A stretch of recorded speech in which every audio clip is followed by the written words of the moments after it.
obviously a lot of people are not very keen on doing the whole marketing thing. So what would you suggest? Obviously, I can see my notes, lovely little notes I've got here, which says that the next bit is starting with the end in mind. So what tips have you got to give them on how they can start taking control of their marketing and doing a little bit more without it being a big, scary, giant, nasty thing that they have to think about? Yeah, and the answer to that, really, like a lot of things, is start in a very, very simple way. So the second point, the second big idea to share with everyone is that start with the end in mind. Marketing is not about an activity.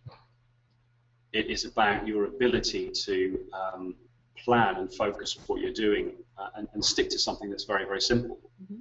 So the expression I've used here is don't head off without a map and know where you're going. Marketing is not about a random journey where you take one step after another, hoping to collect profits along the way.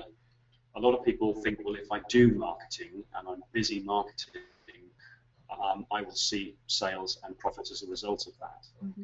That's a bit like saying, I want to reach a level of fitness, but I'm not going to specify what that level of fitness is. I'm just going to go and exercise every day, and then maybe at some point in the future I might decide I'll run a marathon. You know, if you want to run a marathon or compete in a competition or do anything specific or reach a particular level of body weight or whatever it might be, you have to have that as a plan. Yeah. And say, okay, I'm going to give myself 6 months to get to this body weight, or I'm going to give myself 6 months to be fit enough to be able to enter a competition and run a half marathon or whatever it might be. So really the first crucial thing is you need to decide what you're marketing, who you're marketing it to, and why you're marketing it. And if you can do that, then you have a parameter, a box, where you can say we are currently at point 0 and we're trying to get to point 10, and the objective really is that we have a goal to work to. So start off with a simple goal. And as I said, the best way to do that, especially if you're completely new in marketing, is to look at maybe one of your products, mm-hmm. or one of your product categories, or one of the services you offer. Just don't try and market your entire business. And this is quite important as well, because people don't buy your business. It's not even your brand they're buying. It's the benefits of the product or service that you're buying. Yeah. The branding, the packaging, the presentation, the style, all of those things are very, very important. But that's not what they're actually buying. In fact, what they're actually buying is they're buying the emotional attachment or the emotional expectation of the product or service. So if I can think of a relevant example, if somebody working in the holistic industry provided treatments, therapeutic treatments of various types, and it could be anything from Reiki to massage to aromatherapy to whatever it might be, yeah. The customer is not buying the service. What the customer is buying is they're buying the experience. And that's really where you need to focus. You need to start off with one single product or service and say, okay, in the next 30 days, we want to have 15 bookings for this particular treatment. Yeah. And I know this all sounds very, very obvious and very logical. So obvious and so logical that most people never do this. Yeah. They simply think, I'm going to market my entire business. I'm going to just go to a Facebook page, I'll sit on my website, I'll put adverts out, I'll have some flyers printed and hand them out. And they do marketing, but they do it in a very, very chaotic and kind of random way. So my first recommendation is to start with one particular thing and just focus on that one thing first.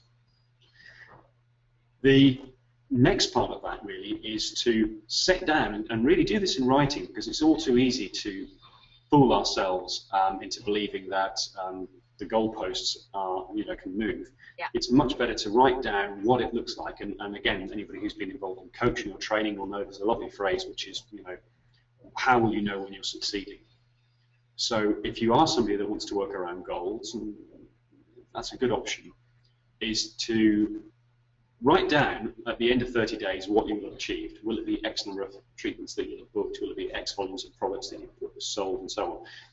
There is a third component which I think is equally important, and in some cases I think it's actually even more important, and that is to set a target of how many new customers you're going to have. Okay. Because selling a certain volume of product or service is obviously very logical. But the thing you really should be focusing on in your marketing is not selling your product or service. What you should be focusing on is accumulating new clients or customers. Okay. Because the value doesn't come from your product or service. If I have a jar of cream, or if I have a 45-minute therapy session, there is no value in that at all. The value is only created at the point that a customer wants to transact with me. And let's look at it, bluntly, it's the money in the customer's pocket that creates the value. Yeah. Until somebody wants to spend that money with me, the product has no intrinsic value of its own. So looking at number of customers is a very, very good way of approaching your marketing. And there's another really important reason for that, and that is because one of the biggest principles in marketing, which is completely unknown, is the principle of leverage, where you can build volumes of customers and you can create a relationship with those customers where you repeat and sell. So especially if you're selling a product, or as I say, therapy sessions would be a good example, getting one customer to book one session with you is not really the target you're looking for. What you should be looking for is, how do I generate 10 new customers this month, and over the next 3 months sell an extra 2, 3, 4, 5 sessions to each of those people over a given period of time. Which is what which is exactly what people should want when they're in business, because you're looking to create relationships that are profitable and successful and valuable on both sides. And people become, as I said, they become extremely focused to just purely looking at the shifting stock, whether that be time or whether that be physical product. So decide what a successful campaign looks like, and set a marker. And for a lot of people, they will say, well, how do I know? How do I know if I'm going to sell 100 of these, or 5 of them, or 50 of them, or 5,000? The answer is very simple. You won't know. And like a lot of things, you have to just simply put a mark in the sand and say, that is where I'm going to start. That's my expectation. And if you've got some evidence from the past to work on and to judge that on, that's brilliant. If you haven't, you're just going to have to take a guess. Just literally put your finger in the air, take a guess, and make a note and learn. Because remember that marketing is about progressive improvements.